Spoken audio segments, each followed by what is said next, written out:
So actually, we have been living in Indonesia since 2014.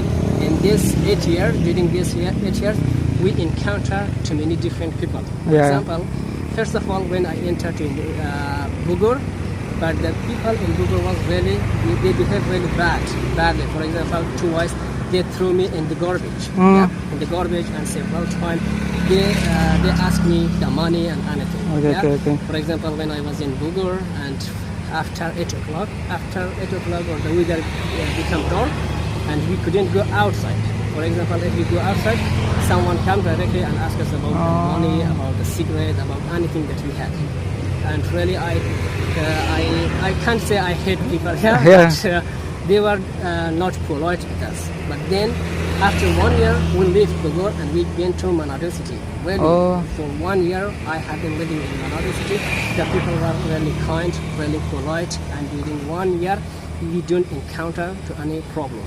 But after that, we came to Makassar. We came to Makassar, but in Makassar, the local people are really friendly. They are really kind and nice. But the police and the immigration, some of the IOM staff, really, they don't behave with us friendly. They always ignore me, ignore us. They always insult us. They always just us. That's all. I see. But I really appreciate. I really happy from Indonesia.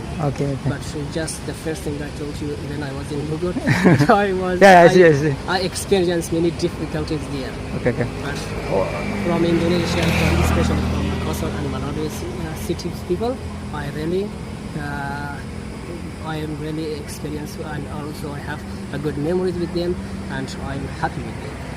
But I don't know, are you working for some organization or anything else? And if you can assist us and raise our voice for the foreign people that pay attention on us and resettle us to their country, because right now someone said that you're safe in here, but of course you're safe in here, but how about your family? Our family life is in danger. That's all. Thank you.